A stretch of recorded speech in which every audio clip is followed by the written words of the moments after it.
Au Moyen-Âge, elle est déjà imposante, mais on peut la transporter. En fait, ce n'est pas encore une armoire, c'est un coffre. Rachel Fizer de la société Home Feeling. Au Moyen-Âge, les gens avaient besoin de se déplacer encore bien souvent. Le mode de vie était encore nomade.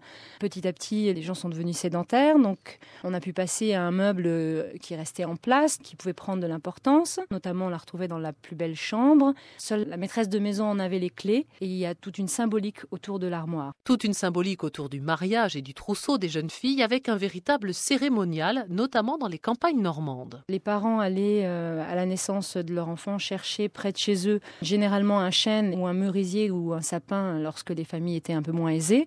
Cet arbre, il était abattu entre Noël et Nouvel An, puis fendu et on le laissait sécher jusqu'au moment des fiançailles. Et c'est à ce moment-là que les parents demandaient à un menuisier d'assembler le meuble. Les parents décidaient des décorations, des sculptures. Et la veille du mariage, donc on mettait l'armoire sur une charrette tirée par des bœufs ou des chevaux. Derrière cette armoire trônaient le père et sa fille et on emmenait cette armoire jusqu'au futur domicile conjugal. Et dans ce meuble si précieux, Rachel, on rangeait quoi ? Évidemment, on rangeait donc le trousseau, donc le linge, les vêtements, mais on y rangeait aussi les bijoux, les économies du ménage et tous les papiers importants comme les actes notariés, les titres de propriété. Des papiers souvent dissimulés dans des tiroirs secrets. Parfois, oui, des petits tours joués par les ébénistes ou les menuisiers. Bon, ça, c'était pas aussi sûr qu'un coffre-fort. À l'heure actuelle, c'est intéressant pour certaines personnes de trouver ce genre de petites cachettes dans un meuble d'époque. Aujourd'hui, plus de tiroirs secrets. En fait, l'armoire a changé radicalement au XXe siècle avec l'apparition des meubles en série. En mélaminé, en contreplaqué, elle devient légère. En kit, on peut la monter soi-même.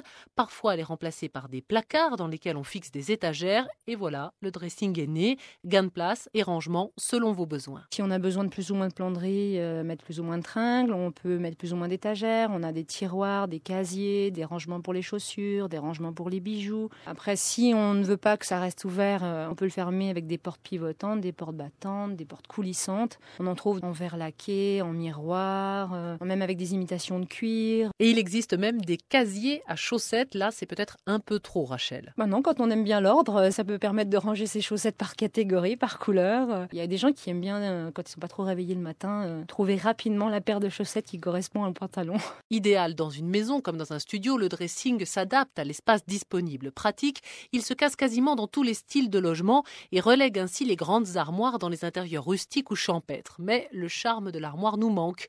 Alors on va le chercher de l'autre côté de la planète, avec par exemple une armoire traditionnelle asiatique de mariage qui est redevenue tendance. Souvent elle est rouge, avec une serrure ronde en plein centre. Mais souvent les gens ont tendance justement à ne pas l'utiliser comme armoire et ont tendance à l'utiliser plutôt comme un buffet pour ranger de la vaisselle. Et oui, s'il n'y a plus de tiroir secret pour créer la surprise, l'armoire peut encore nous étonner aujourd'hui.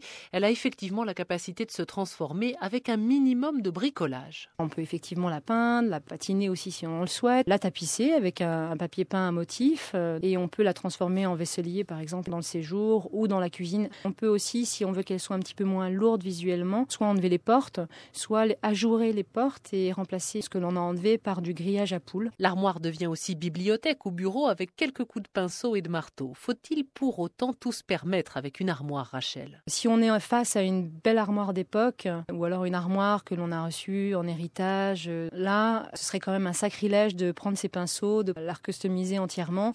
On a tous en tête la vieille armoire de grand-mère et c'est vrai que qui dit grand-mère dit souvenir aussi et donc c'est difficile de changer un meuble avec toute une histoire. Décidément, elle a beau avoir traversé les siècles et les tendances, l'armoire garde encore son emprise sur notre inconscient. Retrouvez des photos de ces armoires intemporelles, des liens et des conseils sur France